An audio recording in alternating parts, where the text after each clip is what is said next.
बहुत बहुत धन्यवाद देता हूँ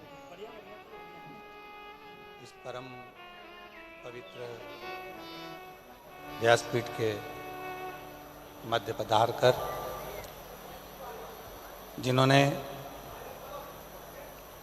संपूर्ण भारतवर्ष में सनातन बोर्ड के लिए एक बहुत बड़ा लक्ष्य लेकर आगे बढ़ रहे हैं और भगवान कृष्ण की जन्मस्थली के लिए जो निरंतर अपनी वाणी को प्रखरता के साथ में जनमानस को दे रहे हैं, ऐसे परम पूज्य देवकीनंदन ठाकुर जी महाराज जी के चरणों को नमन करते हुए आप कथा के मध्य पधारे। साथ में ही धूमेश्वर धाम से महामंडलेश्वर महाराज जी पधारे, दाती महाराज जी, और इस परम आनंद में संत ब्राह्मण जन को नमन करते हुए मैं इतना ही कहूँगा क्योंकि कथा प्रारंभ करना है। ब्रज की भूमि से अगर परम पूज्य देवकीनंदन ठाकुर जी इस नवग्रह मंदिर के प्राण प्रतिष्ठा महोत्सव में आए हैं तो हमको तो लगने लगा है कि स्वयं भगवान कृष्ण ब्रज से चलकर यहाँ पधारे हैं। और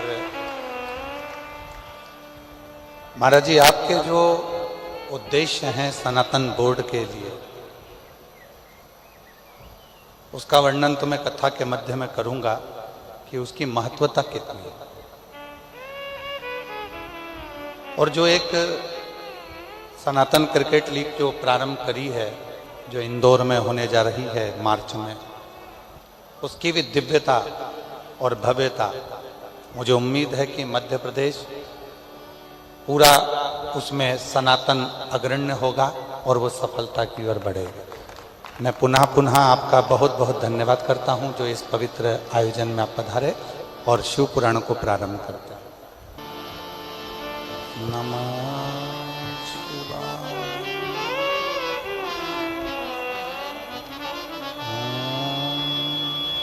नमः शिवाय।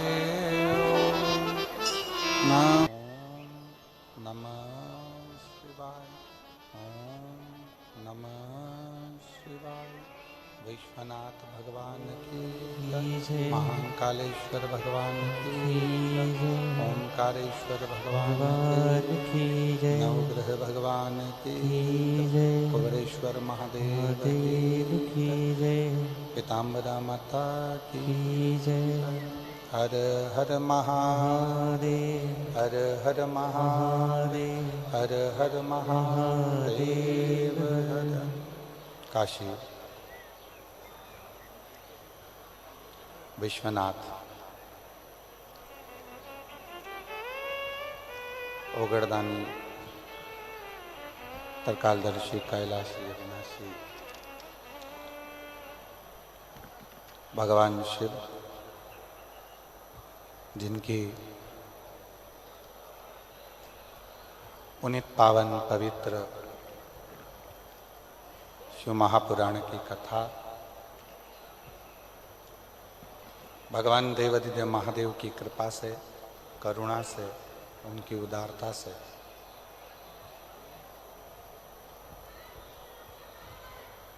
आज डबरा नगर में प्रारंभ हो रही है 3 दिवसीय शिव महापुराण की कथा का दिव्य आयोजन। नवग्रह भगवान की प्राण प्रतिष्ठा महोत्सव के अवसर पर प्रारंभ हुआ है। ये 3 दिवसीय शिव महापुराण की जो कथा है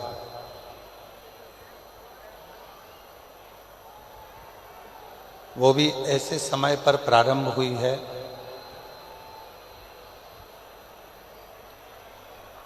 जिसको हमारे यहाँ भगवान शंकर की शिवरात्रि में नवरात्रि का रूप दिया गया।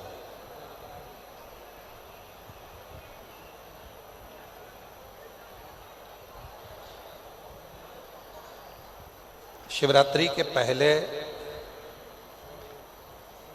जो 9 दिन होते हैं उसको शिव की नवरात्रि कहते हैं, और उस शिव की नवरात्रि में 3 दिन भगवान शंकर ने डबरा वालों को दे दिए।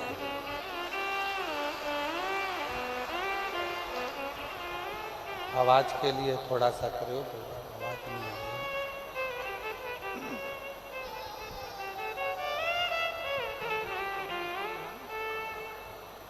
ये 3 दिन शिव की नवरात्रि में से आप लोगों को मिले हैं,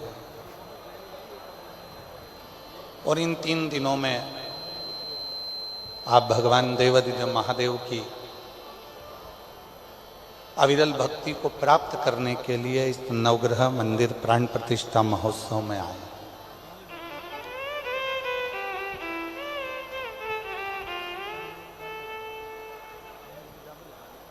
कितना कितना आप ग्रहण करते हैं, कितना आप अपनी जिंदगी में उतारते हैं, यह आपके ऊपर निर्भर करता है।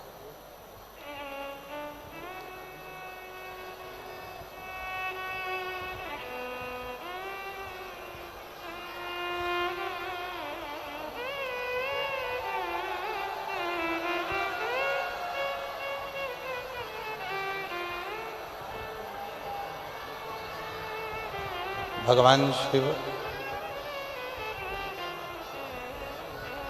ओगढ़दानी त्रिकालदर्शी कैलाशी अविनाशी, भगवान शिव की कथा कहती है कि जितना विश्वास आप देवाधिदेव महादेव पर करेंगे,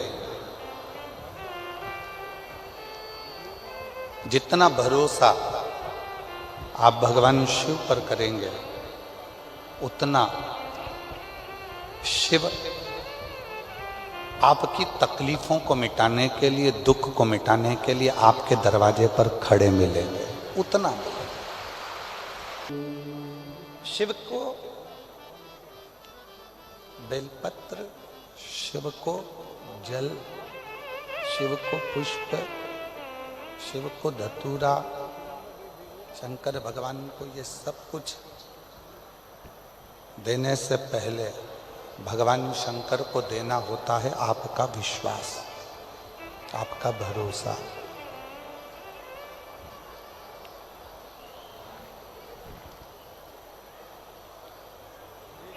हम बेलपत्र चढ़ा रहे हैं, हम धतूरा चढ़ा रहे हैं, हम जल चढ़ा रहे हैं, सब कुछ हमने भगवान शंकर को दिया।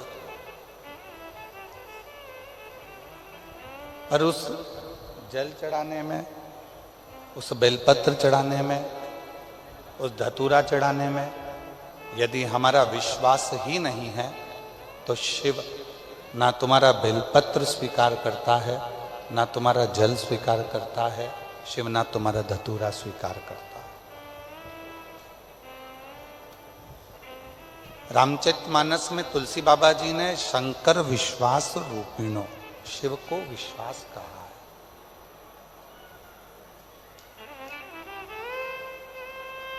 रामचरितमानस में तुलसी बाबा कहते हैं कि भगवान देवाधिदेव महादेव विश्वास का प्रतीक है, और भगवान शिव जब विश्वास का प्रतीक है, भगवान शंकर जब विश्वास का प्रतीक हैं, तो उनको क्यों ना हम विश्वास दें, हम भरोसा दें, हम दृढ़ता दें।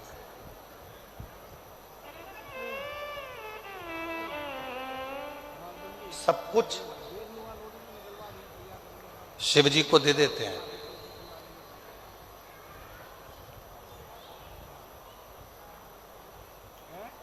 1,00,000 सवा लाख बेलपत्र हम शंकर भगवान को चढ़ाएंगे, शिव जी खुश हो जाएंगे, भगवान शंकर प्रसन्न हो जाएंगे।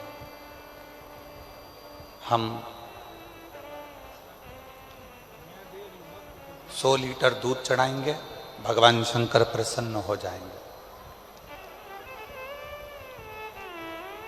मैंने संकल्प लिया है कि भगवान शंकर को इतना दूंगी, शिव को प्रसन्न कर लूंगी, भगवान शंकर को प्रसन्न कर लूंगी। पर महापुराण की कथा कहती है, भगवान शंकर का पवित्र चरित्र कहता है कि शिव को ना तुम्हारा 100 लीटर दूध चाहिए, शंकर भगवान को ना तुम्हारी 1.25 लाख बेलपत्र चाहिए, शंकर भगवान को तो केवल पवित्र मन से और पूर्ण भरोसे से एक बार पंचाक्षर मंत्र नमः शिवाय कह लिया, षडाक्षर मंत्र ओम नमः शिवाय कह लिया, या श्री शिवाय नमस्तुभ्यम कह लिया, शंकर भगवान उतने में तुम्हारा कल्याण करना प्रारंभ कर देते। इतने स्पीकर चल रहा है, स्पीकर नहीं चल रहा, सुनो। शिव उतने में स्वीकार कर लेते, भगवान शंकर उतने में स्वीकार कर लेते। शिव तुम्हारे विश्वास से प्रकट होते हैं, भरोसे से। 3 दिन मिले हैं शिव महापुराण के लिए। नवग्रह भगवान की प्राण प्रतिष्ठा के अवसर, और सारे ग्रहों में 2 ग्रह ऐसे हैं, एक मंगल और एक शनि, जो व्यक्ति को देते भी खूब हैं और व्यक्ति को उसके कर्म के अनुसार उसको दंड भी बहुत देते हैं।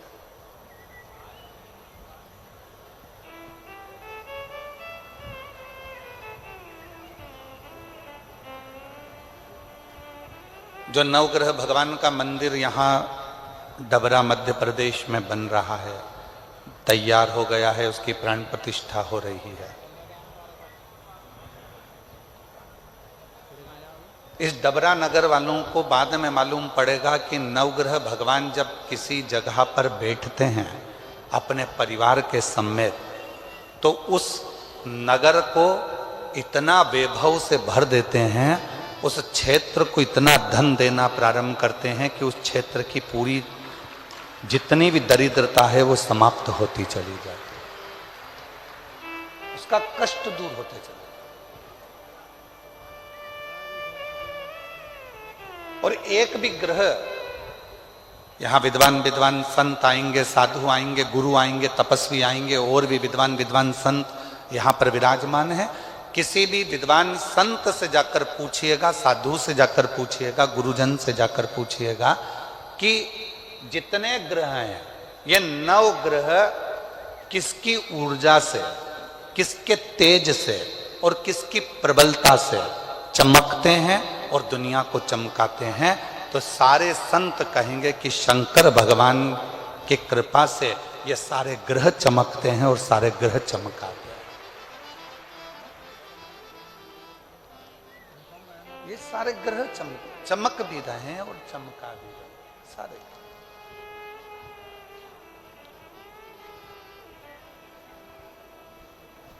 शनि भगवान को जब पांव में लचक आ गई, श्राप लग गया अपनी माता का, शिव की भक्ति करी, काशी में रह, और शिव ने उनको स्वीकार कर लिया।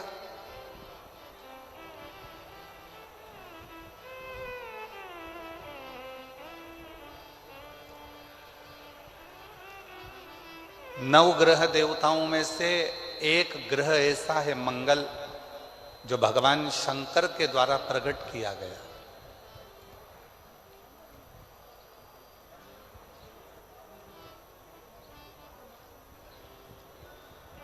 शिव के द्वारा जो प्रकट किया गया,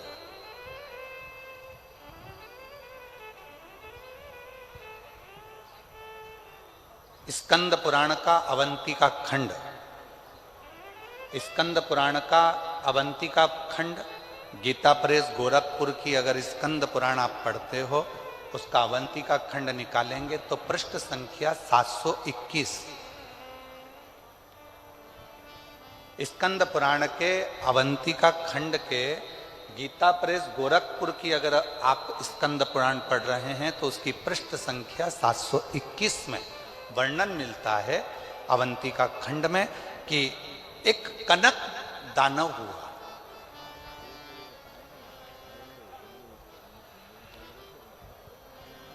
और वो कनक दानव इतना उपद्रवी था,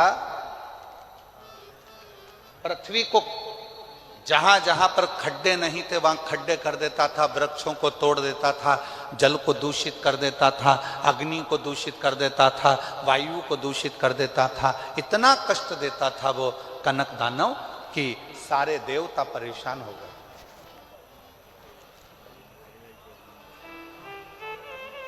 सारे देवता परेशान हो।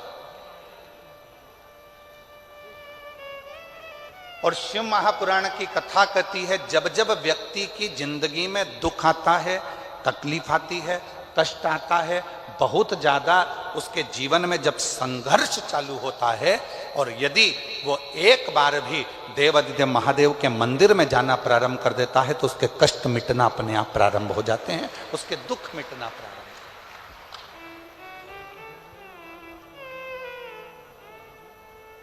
देखिए 3 दिन मिले हैं और हमको मालूम है कि शिव पुराण इस क्षेत्र में हम बहुत साल पहले दतिया में आए थे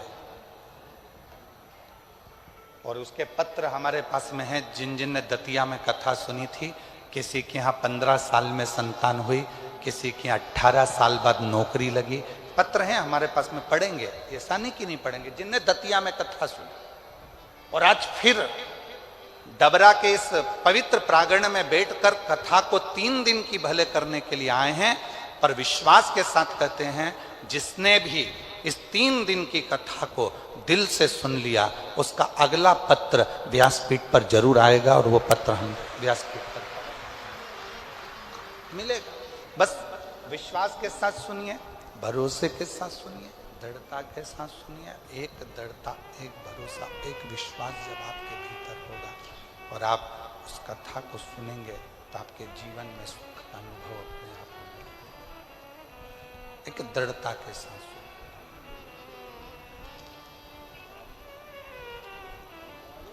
कनक दानव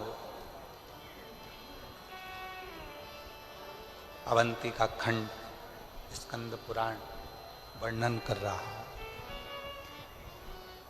कनक दानव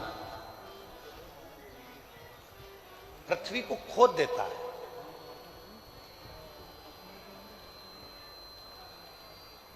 शिव महापुराण की कथा कहती है बैठे बैठे किसी किसी माताओं की, किसी किसी मेरे जीजियों की, किसी किसी मेरे जीजाओं की, बेटों की, बेटियों की आदत रहती है कि वो बैठे बैठे कोई भी चीज उठा के जमीन को खुरदते ही रहते हैं। इनके पास कोई काम नहीं रहता, बस जमीन को खुरदना।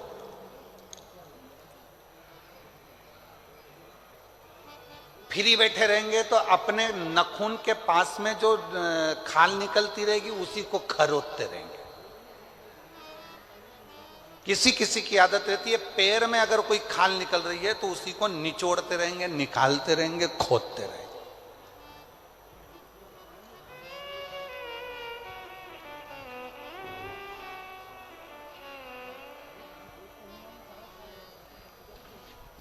और शिव महापुराण की कथा कहती है यह अच्छी बात नहीं है। पृथ्वी पर बैठे हो, आसन पर बैठे हो या घर में किसी भी स्थान पर बैठे हो, उस समय पर ना तो पृथ्वी को खरोदो और ना अपने शरीर की उंगली हो, हाथ हो, शरीर का कोई अंग हो, उसको खरोदना नहीं चाहिए।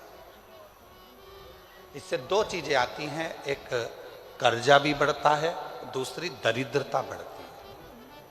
कोई व्यक्ति दुकान पर बैठे बैठे दिन भर अपने हाथ को, उंगलियों को खरोदता रहे, नाखून ही तोड़ता रहे, हाथों से नाखून चबाता रहे, या कोई ना कोई ऐसा काम करता रहे कि पैर के खाल को ही दिन भर नोचता रहे, या अपने पैर से दिन भर बैठा बैठा वो जमीन को रगड़ता रहे, या अपने पाँव से नाखून से पृथ्वी को खरोदता रहे, तो ये तकलीफ उत्पन्न करता, ये हमको दुख देता, ये दरिद्रता भी देगा और हमको कर्जे में भी लाकर छोड़ देगा, दोनों चीज देगा। ये श्रेष्ठ नहीं।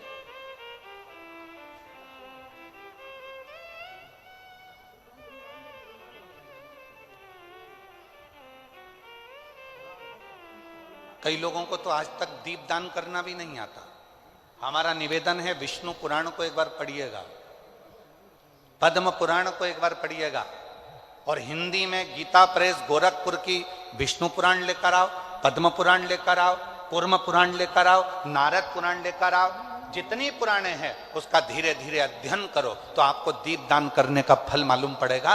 कई लोगों के मन में आता है कि दिया जलाया और उस दिए को जलाकर पानी में छोड़ दिया तो दीपदान हो गया। शिव महापुराण की कथा कहती है कि दीप को लगाकर जल में छोड़ने की जगह घाट पर रखो। क्यों? घाट पर रखोगे और एक दीप, 1000 दीप दान कर रहे हो, उसमें से एक दीप नदी में छोड़ दो, तालाब में छोड़ दो, बावड़ी में छोड़ दो, बाकी के दीप घाट पर लगाइए। क्यों? क्योंकि घाट पर लगाए गए दीप पितरों को भी रोशनी देते हैं, पूर्वजों को भी रोशनी देते हैं, घर का वास्तु ठीक कर देते हैं, हमारे घर में कालसर्प दोष हो उसको समाप्त कर देते हैं, और घाट पर लगा हुआ दीप पितरों के पिंड दान के बराबर माना जाता है, और पितरों का पिंड भी वो दीप के बल पर हो जाता है। इसलिए दीप घाट पर होना। पर कई लोगों की आदत होती है, नदी में गए हैं, अगरबत्ती मोमबत्ती वो कौन सा मिठाई के डब्बे ले लिए, मिठाई के डब्बे, फुलझड़ी के डब्बे इकट्ठे कर लिए, कार्तिक का महीना था, दीपदान करने गए थे, 1000 दीप बना बना कर सारा नदी में छोड़ दिया, आगे जाकर वो कचरा इकट्ठा हो गया और पूरी नदी दूषित हो गई। उस माँ को दूषित नहीं करना है, उस माँ को शुद्ध करना, उस माता को शुद्ध करना। कनक दानव प्रकृति को नष्ट कर रहा है, और कनक दानव जब प्रकृति को नष्ट कर रहा था तब इंद्र को सूचना मिली और इंद्र ने आकर कनक दानवों से युद्ध किया, और कनक दानव से जैसे युद्ध करा तो इंद्र विजय प्राप्त नहीं कर पाए। क्यों? क्योंकि कनक दानव प्रकृति को नष्ट करने में लगा हुआ था, जितना वो प्रकृति को नष्ट करने में लगा हुआ था उतना ही वो कनक दानव पर धन,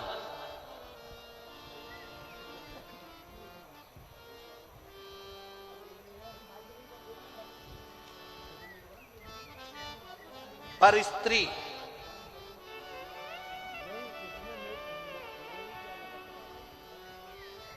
को अपना बनाकर अपने पास में रख लेगा।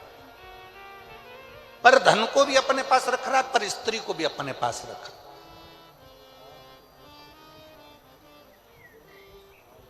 और दोनों बर्बाद करते हैं। पराया धन, पराई स्त्री व्यक्ति को बर्बाद कर देती है, नष्ट कर देती है, दोनों बर्बाद करते हैं। और कनक दानव पर धन को भी एकाग्रित कर रहा है, पर स्त्री को भी एकाग्रित कर रहा है। इंद्र युद्ध करते करते वहां से निकल गए, चले गए। तब भगवान देवाधिदेव महादेव के पास जाकर इंद्र को लगा कि मैं किससे कहूं कि मैं इस युद्ध को जीत नहीं पा रहा हूं। भगवान शिव जी के पास इंद्र पहुंच गए, सारे देवता एकत्रित हो गए। पूछा देवाधिदेव महादेव ने, क्या बात है इंद्र, क्या हुआ?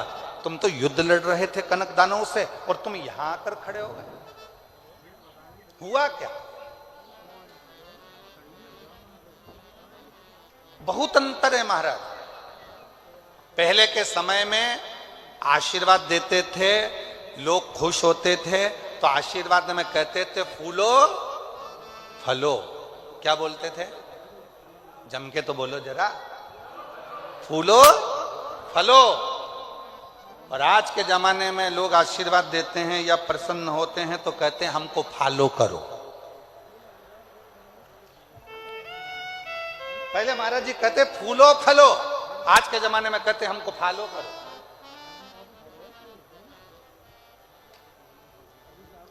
शिव कथा कह रही है, भगवान शंकर का चरित्र कह रहा है। देव अधिदेव महादेव की आराधना साधना भगवान शिव की अविरल भक्ति सुख देने वाली है। और वो सुख कैसे देती है, वो शिव महापुराण की कथा का आज प्रथम दिवस नवग्रह मंदिर की प्राण प्रतिष्ठा में जो सर्व ग्रहों के सेनापति हैं मंगल देव, उनकी कथा से इस कथा को प्रारंभ कर रहे हैं। आज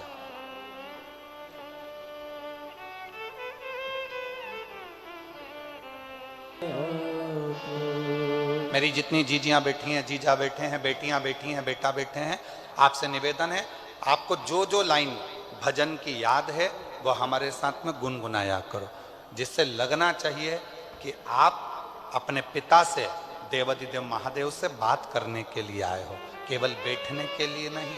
यहाँ से सुना, यहाँ से निकाल दिया, बच्चा कुचा कपड़े का झटकार दिया, उसके लिए नहीं। यहाँ से जाने के बाद 3 महीने के अंदर जो तुम बैठकर मांगो वो तुम्हारी गोदी में आए तो समझना कि तुमने शिव पुराण की कथा को श्रवण। देव अधिदेव महादेव से प्रार्थना करी, इंद्र तुम यहाँ। इंद्र ने कहा प्रभु वो कनक दानव मर नहीं रहा, बहुत उपद्रव मचा कर रखा है, पूरी प्रकृति को नष्ट कर रहा है। भगवान शंकर ने इंद्रदेव से कहा अगर इस कनक दानव को तुम्हें मारना है तो एक काम करो, तुम जितना वो पाप कर रहा है तुम उस पुण्य को बढ़ाना प्रारंभ करो। पुण्य कैसे बढ़ेगा? तो कहा वो पर स्त्री का अपमान करता है, पराई नारी को गलत दृष्टि से देखता है, पराई नारी को अपशब्द कहता है, आप पराई नारी को सम्मान देना प्रारंभ करो। वो पर धन को अपना मानकर उसका गलत प्रयोग करता है, आप अपने पास भगवान का दिया जो धन है उसे सत्कर्म में लगाओ, अच्छी जगह लगाओ।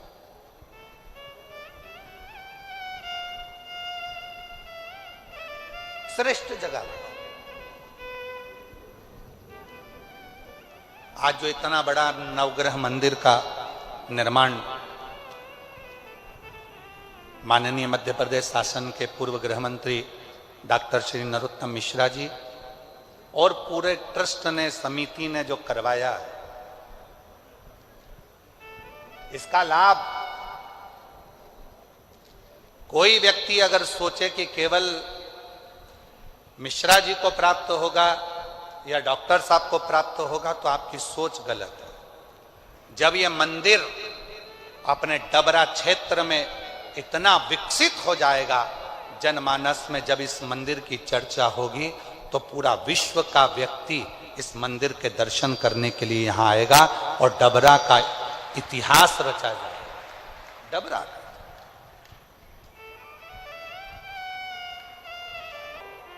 ए डबरा वासियों, एक फैक्ट्री अगर छोटी सी बनती है तो उसमें 50, 100, 500, 200 लोगों को, 400 लोगों को, 1000 लोगों को नौकरी मिलती है। पर जब अपने नगर में, अपने शहर में, अपने क्षेत्र में एक बड़ा मंदिर का निर्माण होता है, एक दिव्य कोई अच्छी स्थान का निर्माण होता है, तो वहां से संस्कार भी अच्छे जाते हैं, सभ्यता भी अच्छी जाती है। संस्कार, सभ्यता, नम्रता सब मिलती है और साथ में पूरे क्षेत्रवासियों को, ऑटो वालों को ऑटो का व्यापार, छोटी छोटी दुकान वालों को छोटा छोटा व्यापार, और ना जाने कितने कितने तरह का, जब स्टेशन पर लोग आएंगे तो ट्रेन का, बस से आएंगे तो बस का, गाड़ी का, कहीं होटलों का, कहीं छोटे छोटे रुकने वाली लॉजों का, कितना कितना कितना कितना व्यापारीकरण बढ़ता चले जाएगा। और धीरे धीरे हमारा डबरा एक दिन उन्नति की सीढ़ी पर आगे आकर खड़ा हो जाएगा। ये डबरा का आनंद है।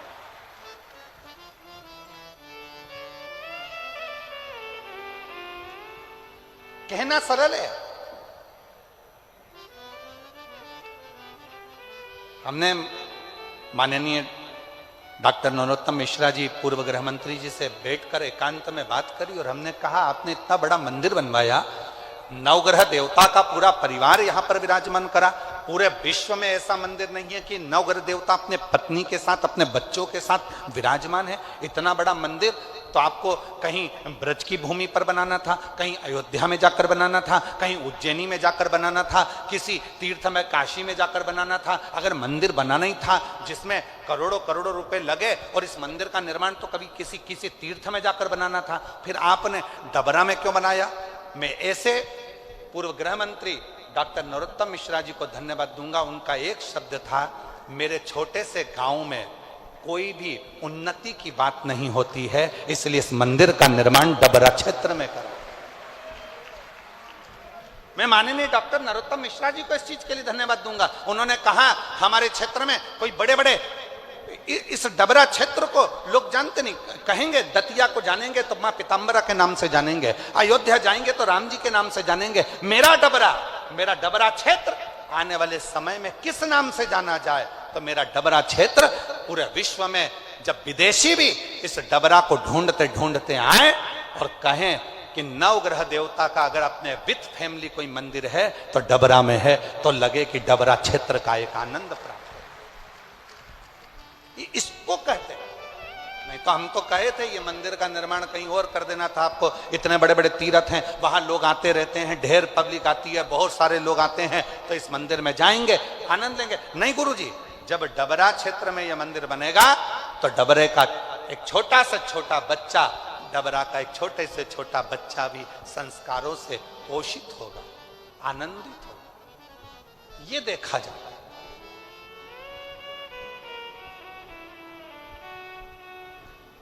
ये आनंद है। इंद्र को लगा कि ये कनक दानव मरेगा कैसे, कनक दानव का अंत कैसे होगा? तो भगवान शंकर ने कहा पुण्य बढ़ा लो, अपने पुण्य कैसे बढ़ाना है? तो कहा धन जो है उसको सत्कर्म में लगाओ, पर स्त्री का पर दृष्टि ना दें, भजन का बल बढ़ाएं, भक्ति का बल बढ़ाएं, स्मरण करें, भगवत नाम का कीर्तन करें। शिव महापुराण की कथा कहती है, जब कोई मनुष्य, जैसे भगवान शंकर ने इंद्र से कहा कि एक पार्थिव लिंग का निर्माण कर कर इंद्र, जब तुम जल धीरे धीरे उस लिंग पर समर्पित करोगे, शिवलिंग पर चढ़ाओगे, तो तुम्हारी शक्ति प्रबल होती चली जाएगी। शिव महापुराण की कथा में विद्येश्वर संहिता में लिखा है, जब एक लोटा जल लेकर कोई भगवान शंकर के मंदिर में जाकर शिव जी को जल समर्पित करना प्रारंभ करता है, तो उसके अंदर एक अलग से तेज उत्पन्न होने लगता है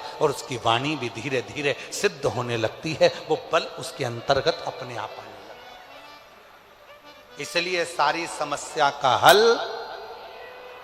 जम के बोलो जरा, सारी समस्या का हल बोल बम का नारा है, श्री शिवाय। शिव को चढ़ाया गया वो एक लोटा जल हमें शक्ति उत्पन्न करता है, शंकर को चढ़ाया गया वो एक लोटा जल हमें बल उत्पन्न करता है, शिव जी को चढ़ाया गया वो एक लोटा जल हमारे जीवन में ऊर्जा उत्पन्न करता है। और कितनी ऊर्जा है महाराज। अग्नि पुराण का एक छोटा सा चरित्र है, ये कथा में बीच में हम उसको लेकर आए महाराज। अग्नि पुराण का एक छोटा सा चरित्र, शंकर भगवान का एक परम भक्त था सुखदेव। अग्नि पुराण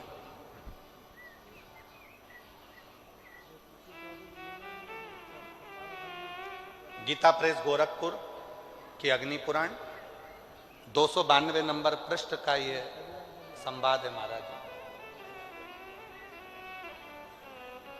सुखदेव शिव का परम भक्त, भगवान शंकर का परम उपासक,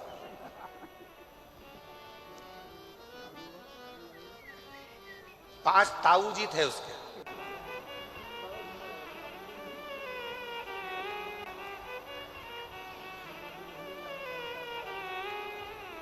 शिव की साधना सुखदेव कर रहा है, भगवान शंकर की साधना में सुखदेव लगा हुआ है। जरा कथा पर ध्यान देना, बहुत जीवन की सार्थकता सिद्ध करने वाली कथा है। 3 दिन मिले हैं, इसलिए आपको कथा ही कथा देने का हम लोग प्रयास कर रहे हैं। ज्यादा दिन होते ना, 5 दिन या 7 दिन की कथा होती तो इधर उधर की बात में थोड़ा सा घुमा फिरा कर फिर तुम्हें कथा में लेकर आते। पर 3 दिन में तुमको इतना बाबा झोली में भर दे, बस इतनी प्रार्थना भोलेनाथ जी से है, इतना दे दे 3 दिन में, इतना दे दे कि 3 महीने के अंदर तुम फिर कथा के पंडाल में आकर बैठ जाओ। इतनी कृपा। इसलिए कथा को ज्यादा प्रयास कर कर उस कथा को आपके बीच में लेके आए। सुखदेव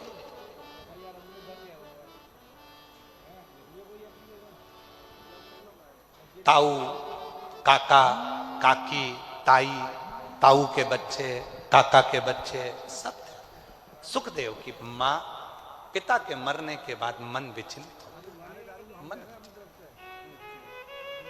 किससे?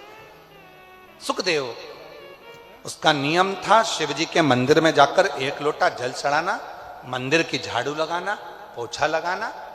आप में से कई मेरी बहनें हैं, कई मेरी जीजियां हैं, कई मेरे जीजा हैं, कई मेरी बेटियां बेटा हैं, कई माताएं पिता यहां बैठे हैं जो शंकर जी के मंदिर में जाकर झाड़ू लगाते हैं तो दूसरा व्यक्ति आकर हंसता है। क्यों?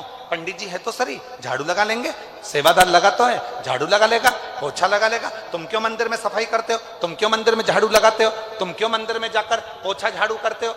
किसी से कुछ मत कहो। ताना देने वाले को ताना देने दो, गाली देने वाले को गाली देने दो, अपशब्द कहने वाले को अपशब्द कहने दो। आग लगे बस्ती में, अपन रहो मस्ती में। क्या किसको रोइए, चादर तान के सोइए। किसको किसको रोगे?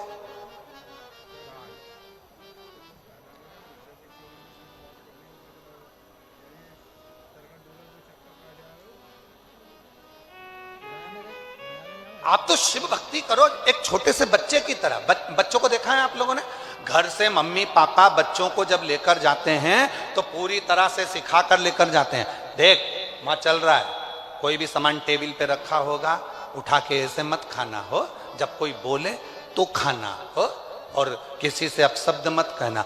बच्चों को कितना सिखा पढ़ा कर लेकर जाते हो। और जैसे ही बच्चा मम्मी के साथ पहुंचा सामने वाली आंटी के घर और सामने रखा हुआ मिल गया रसगुल्ला, टॉफी, मिक्सचर, समोसा, कचौड़ी, बिस्कुट, इतने में बच्चा थोड़ी देर तक तो बड़ी शांति से बैठा। उसके बाद धीरे धीरे हिला, हिलने के बाद खेलता हुआ टेबल के पास गया। फिर मम्मी ने पकड़कर बोला पीछे, हाँ, पीछे आया।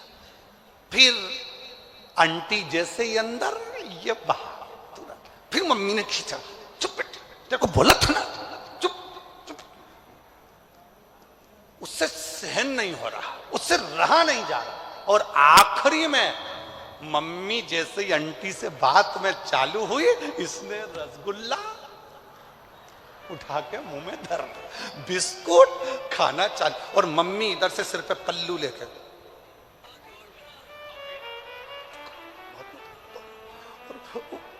अब तो वो मम्मी को भी नहीं देख रहा। इतने में आंटी बोली, बेटा सब तुम्हारा है, अच्छे से खाओ, बैठ जाओ। इतने में मम्मी बोली, नहीं ये तो सब खा के आया है। इतने में बच्चा बोला, कब खाया?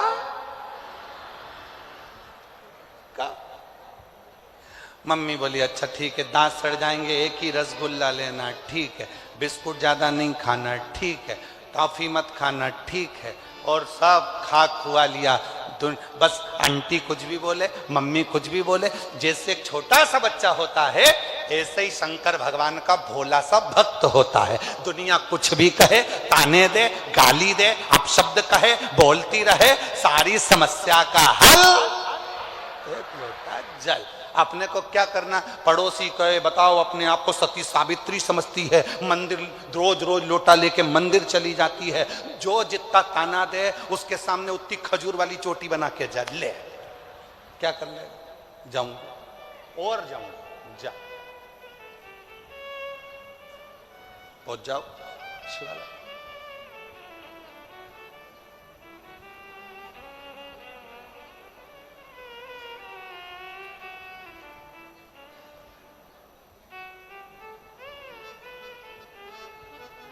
और हो मारण करे। ये कथा डबरा में 3 दिवसीय है। 13 तारीख को यहाँ विराम हो जाएगी।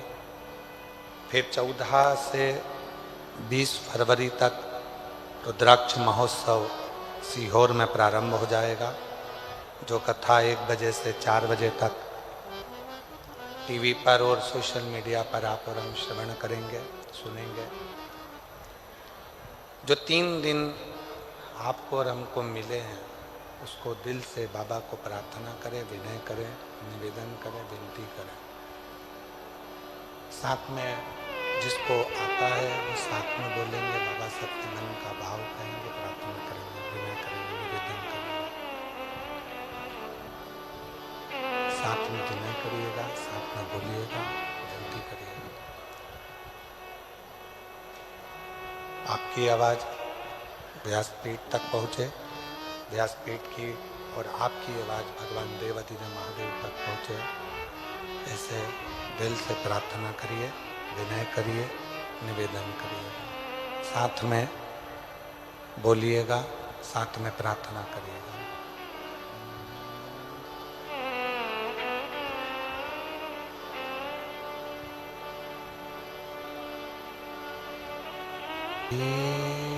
शिवा नमस्तु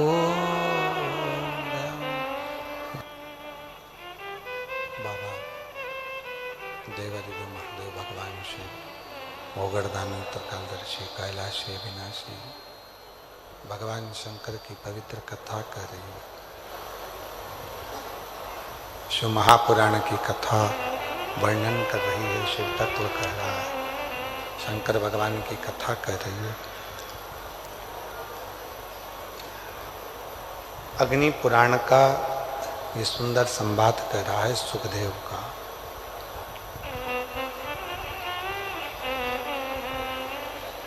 ताऊ थे 5, काकी थी, ताई थी, काका थे 3, काकी थी, उनके बच्चे थे। सुखदेव के जो पिता थे, वो पिता सुखदेव के समाप्त हो गए थे, शांत हो गए। मां पिता के गम में बावरी सी हो गई थी।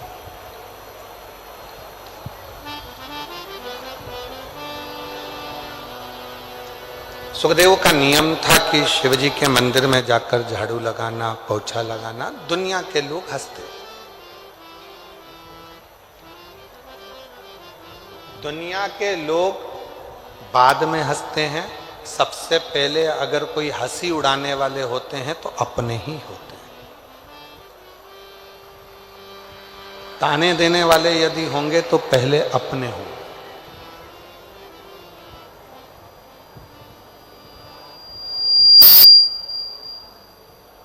आप पर आक्षेप लगाने वाले होंगे तो अपने होंगे।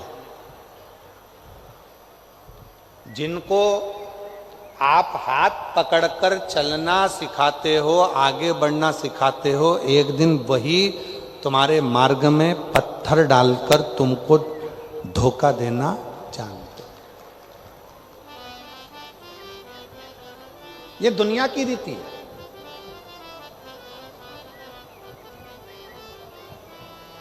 इसलिए शिव महापुराण की कथा कहती है, यदि भरोसा करना है किसी पर मत करो, भरोसा करना है तो केवल 3 पर करो। एक अपने आप पर, एक अपने बाप पर और एक देवाधिदेव महादेव पर, बाकी का किसी पर नहीं। एक भरोसा अपने आप पर करो। कोई मंजिल तक जाना है तुमको, अगर कोई परीक्षा पास करना है, कोई कंपटीशन एग्जाम में बैठ रहे हो, कोई नौकरी की तलाश कर रहे हो, तुम्हारे मन में ये भाव आ जाना चाहिए कि मैं इस परीक्षा को पास करूंगा, मैं इस कंपटीशन एग्जाम में पहुंचूंगा, मैं इसको उत्तीर्ण कर लूंगा, मैं इसमें मेहनत करूंगा और मैं इसको सफलता की सीढ़ी पर चढ़ जाऊंगा, मैं सफल हो जाऊंगा। अपने आप पर भरोसा करो। जितनी संख्या में आप लोग आए हो शिव महापुराण की कथा को सुनने के लिए, पंडाल में बैठे हो, पंडाल के बाहर बैठे हो, कथा का पहला दिन है, आप लोग कथा में आए हो तो किस भाव से आए हो? कि मेरा भरोसा करता है कि मैं कथा के पंडाल में बैठकर जो बाबा से मांगूंगी, क्योंकि शंकर भगवान की शिव महापुराण की कथा मेरे पिता का घर है, मैं जो बैठकर मांगूंगी मुझे विश्वास है कि मेरा बाबा मुझे देगा जरूर। तो वो देगा जरूर, विश्वास है तो शिव है। एक पत्र है, अच्छा है, देखिए।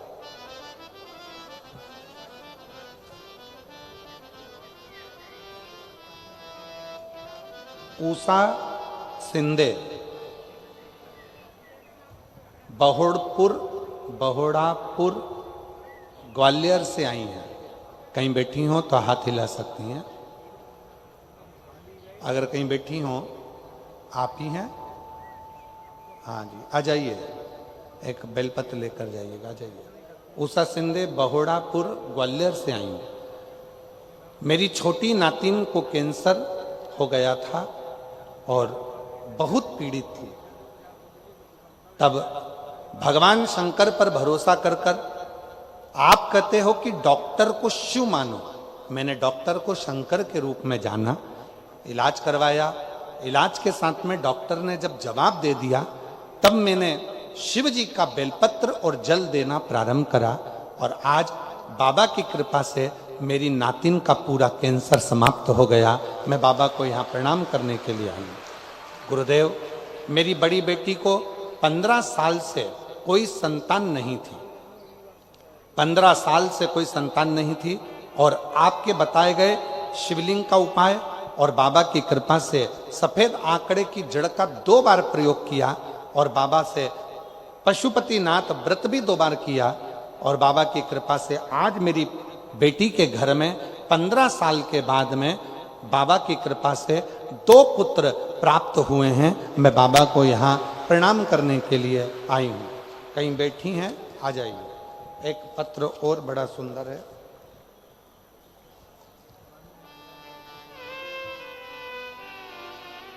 सुमन विधवा सीकरी जिला जालौन उत्तर प्रदेश से आई हैं। कहीं बैठी हो तो हाथ हिला सकती हैं। सीकरी जिला जालौन उत्तर प्रदेश से आई हो तो हाथ हिला सकती हैं। अगर कहीं बैठी हो तो हाथ हिला सकती हैं। और अगर आई हो तो बेलपत्र लेने के लिए व्यासपीठ पर आ सकती हैं। गुरुदेव, सुमन विधवा सीकरी राजा जिला जालौन से हूँ। हमने टीवी पर कथा का देखा। पंडाल में बैठकर कथा सुनने का इतना महत्व होता है कि बाबा की कृपा से सबके मनोरथ पूर्ण हुए हैं। गुरुजी, हम भी इतनी दूर होने के कारण पंडाल में पहुंच नहीं पाते थे। हम टीवी पर ही कथा देखते थे।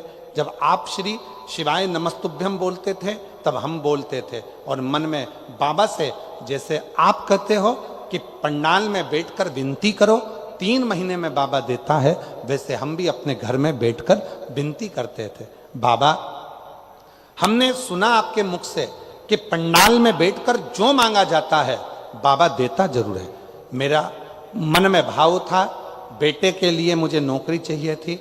मैंने बेटे से कहा कि सियोर वाला बाबा कहता है कि पंडाल में बैठकर कथा में जो मांगा जाता है वो मिलता है। कहाँ दूर जाएंगे? प्रयागराज की कथा थी 2025 में। हम मेरे बेटे को लेकर उस कथा में पहुंच गई और बेटे और हमने दोनों ने मिलकर पंडाल में कथा सुनी, बाबा से विनती करी। आज बाबा को धन्यवाद देने के लिए आई हूं कि 15 फरवरी 2025 में कथा को श्रवण किया और बाबा की कृपा से 3 महीने पूर्ण नहीं हुए और 9 जुलाई 2025 को मेरे बेटे का नौकरी कृषि विभाग में लग गई है सरकारी। मैं बाबा को यहाँ प्रणाम करने के लिए आई हूँ। कहीं बैठी हो तो हाथ हिला सकते हैं।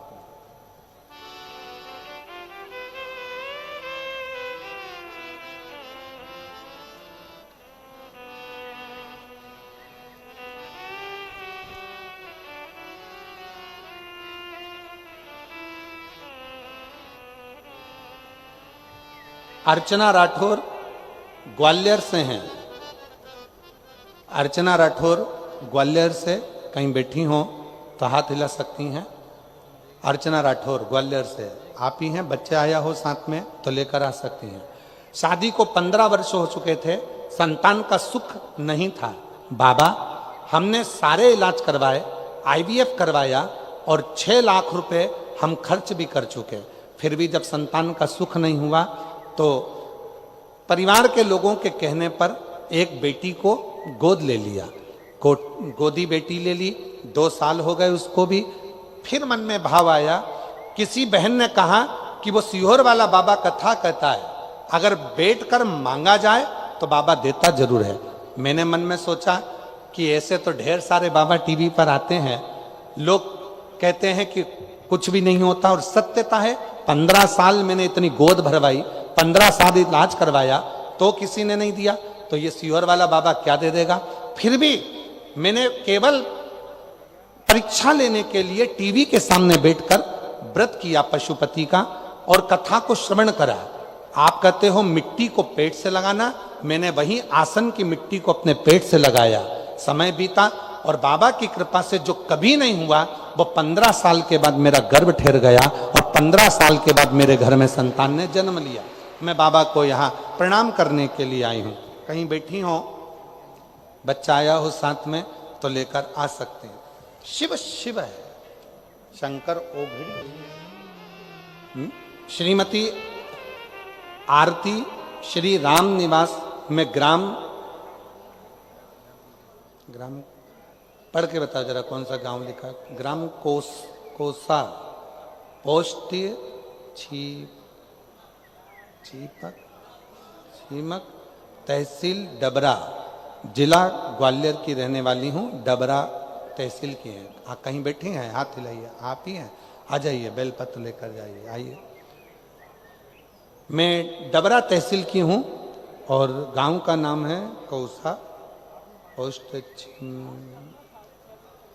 तुम समझ गए ना, बस बोते उनका। एक लोटे जल का मैं क्या वर्णन करूं गुरुदेव, पशुपति व्रत का मैं क्या वर्णन करूं। 2013 से शिक्षक भर्ती परीक्षा दे रही हूं पर होता ही नहीं गुरुजी। मैंने 1 बार 2 बार 3 बार परीक्षा दी, कई बार परीक्षा दी पर मेरा सिलेक्शन नहीं हुआ। परेशान हो गई। तब ससुराल के ओर से भी कहा गया कि अब तू परीक्षा देना बंद कर दे, तेरा हो ही नहीं रहा। गुरुदेव तभी सूचना मिली 10 अगस्त 2023 को दतिया में आपकी कथा हो रही थी। किसी ने कहा कि वो बाबा कथा कहता है सीहोर वाला, तो पंडाल में बैठकर यदि सुनते हैं जो मांगते हैं वो मिलता है। मैंने सोचा ऐसा होता है क्या। मैं दतिया पहुंच गई और पंडाल में बैठ गई। 10 अगस्त 2023 को जब मैंने दतिया के पंडाल में कथा सुनी तो परिवार के लोगों ने कहा क्यों आई है, तो मैंने कहा कि नौकरी मांगने आई हूं। कहा इतने समय से एग्जाम दे रही है तो नहीं हुआ, तो अब क्या कथा सुनने से होगा। बाबा मैं कथा सुनकर गई। 3 सितंबर 2024 को मैं सीहोर कुबरेश्वर धाम पहुंच गई। कंकर शंकर की पूजन करी, बाबा से विनय करा, निवेदन करा और बाबा ने ऐसी कृपा कर दी गुरुदेव। मैं नहीं जानती कि शिव महापुराण के पंडाल में ऐसा क्या है, और छाती ठोक कर कहती हूँ कि जो मांगते हैं वो मिलता है। आज बाबा की कृपा से मैं सरकारी शिक्षक बन गई। मैं बाबा को धन्यवाद देने के लिए आई हूँ जो मुझे शिक्षक का पद प्राप्त हुआ। मैं बाबा को नमन करती हूँ मेरी सरकारी नौकरी लगने के लिए। साधु था।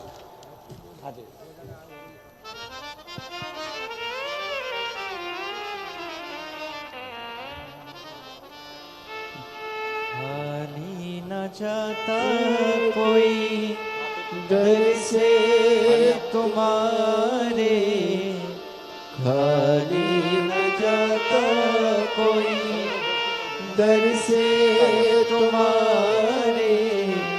नातिन को कैंसर हो गया था और बेटी की यहाँ 15 साल से औलाद नहीं थी। एक बार जोरदार ताली बजाएं। साधु मैं भी खड़ी हो लगी बेटे की कृषि विभाग में नौकरी लगी है। एक बार जोरदार ताली बजाएं। साधु से लगा लो गिरा जा रहा हो, उठा लो भोले अपने दर से हमें तो न टालो वाले। जिस भावना से, जिस भाव से, जिस हृदय से आप कथा श्रवण कर रहे हैं, वह भाव आपका शिव पूर्ण जरूर कर। बैठे हो आस लगाकर, विश्वास के साथ इस पवित्र कथा का, भले 3 दिन की कथा मिली हो, पर वो 3 दिन की कथा 3 महीने के अंदर तुम्हारी गोदी में सुख जरूर प्रदान करेगी, ये निश्चित है। भले 3 दिन श्रवण करें। शिव तत्व है, बाबा की कथा कर रही है। सुखदेव ने मंदिर जाना नहीं छोड़ा, शिव की आराधना करना नहीं छोड़ा। परिवार के लोग ताना देते, हंसते, गालियां देते, आड़ा टेढ़ा कहते, ये कोई होता है, अपशब्द कहते, बहुत कहते। और याद रखना, ताना देने वाले, गाली देने वाले, अपशब्द कहने वाले दूसरे नहीं होते हैं, पहले अपने ही होते हैं। पहले अपने ही होते, कोई दूसरा नहीं। इसलिए सावधान रहे, सावधान। शिव कथा कर रहे, भगवान शिव के इतना उपासक था। अग्नि पुराण की कथा कहती है, सुखदेव शिव का इतना उपासक था, इतना उपासक था कि भगवान शंकर की अविरल भक्ति में लगा रहता। परिवार के लोग अपशब्द कहते, ताना देते, माँ को भी ताना देते, पर माँ अपने बेटे से नहीं कहती, वो अपने बेटे से नहीं। परिवार के पास में बहुत धन था, वैभव था, सुखदेव को लेकर जाते काम धंधे पर। सुखदेव शिव जी की स्मरण करता, मंदिर में रुक जाता, शिव की भक्ति करता। अब 1 दिन, 2 दिन, 3 दिन ऐसे निकलते चले गए। सुखदेव के भाई, परिवार वाले साथ में लेकर जाते काम बंदे के लिए, और सुखदेव को भी मजदूरी जैसा काम करवाते, तो भी सुखदेव अपनी मां को आकर नहीं बताते। सुखदेव जब मां को आकर नहीं बताता, समय बीतता गया, बीतता गया। 1 लोटा जल शिव जी को चढ़ाता रहा।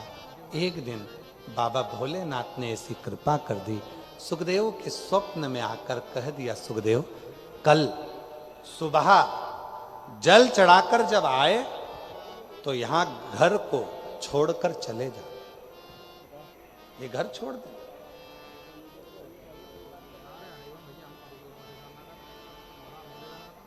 इस घर को छोड़ दे तू। सुखदेव घबरा गया।